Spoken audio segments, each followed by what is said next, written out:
12, 13, 14 series, your catalog carries all these, and they're available for the old school as well as the old school off-road street.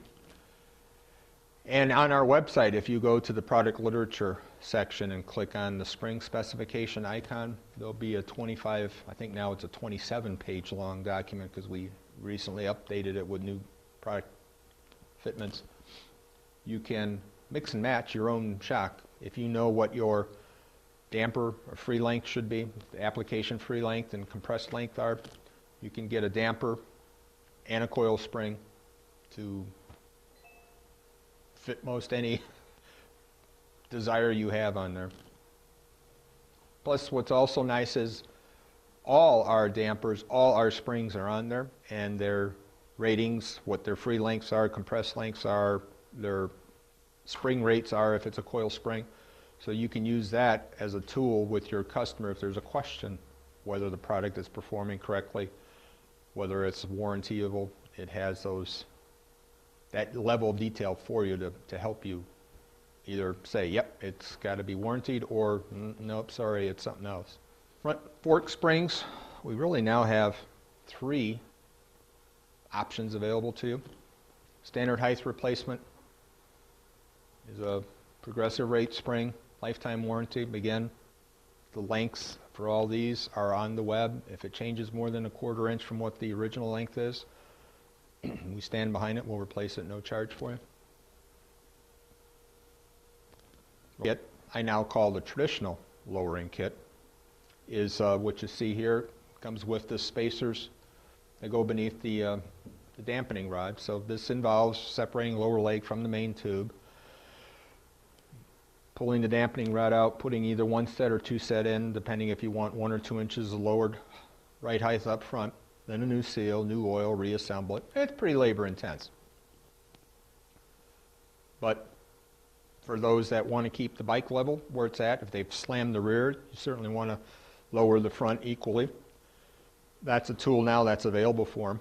But it's not the cash and carry kind of thing, unless you know your customer real well, but I don't think you want them to be doing that. They'll be calling you, you'll be doing the work eventually anyway. So that led us to introduce this, our front end drop-in spring kit,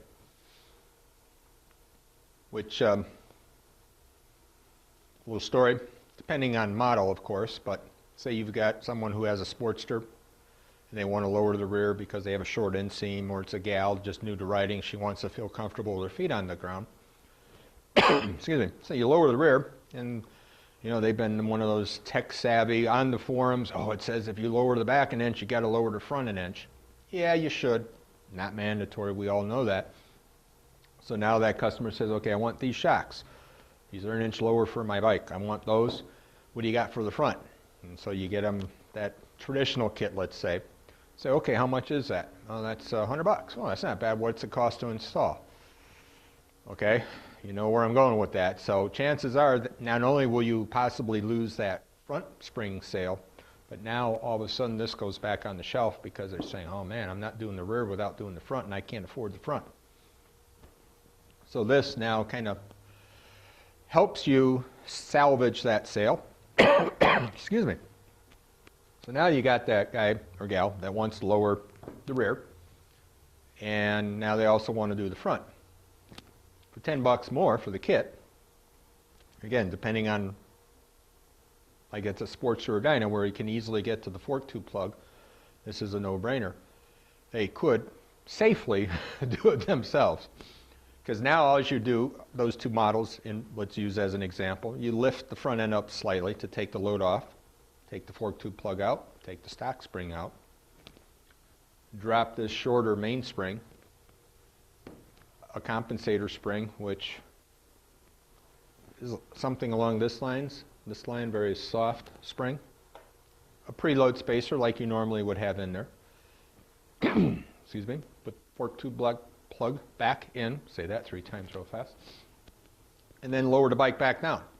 The weight of the bike then, by design, will compress that compensator spring to a solid, just like that, and just that easy, 2 inches lower. No muss, no fuss. No, only stock travel. By design, it adds about a ½ inch in the travel category, but we don't have any of the long, because then you're getting into A-arms and everything else, and it gets real expensive. It's just meant for being a great upgrade from the OE unit.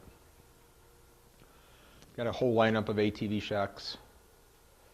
They're basically, you know, I called the 812 a camouflaged 412. That's really camouflaged 412 because it's got a cover, keep the dirt and sand and whatever else you're running through out of the unit, but that underneath that sock is a 412, basically a 412. Poor man's it's a NASCAR style of stiffening up your front or rear end, the donut wedge that you just kind of roll into the coil spring. Better known as the oh shit bar. And bolts right on. And it has a telescoping handle here, so depending on the rider's size and arm reach, they can move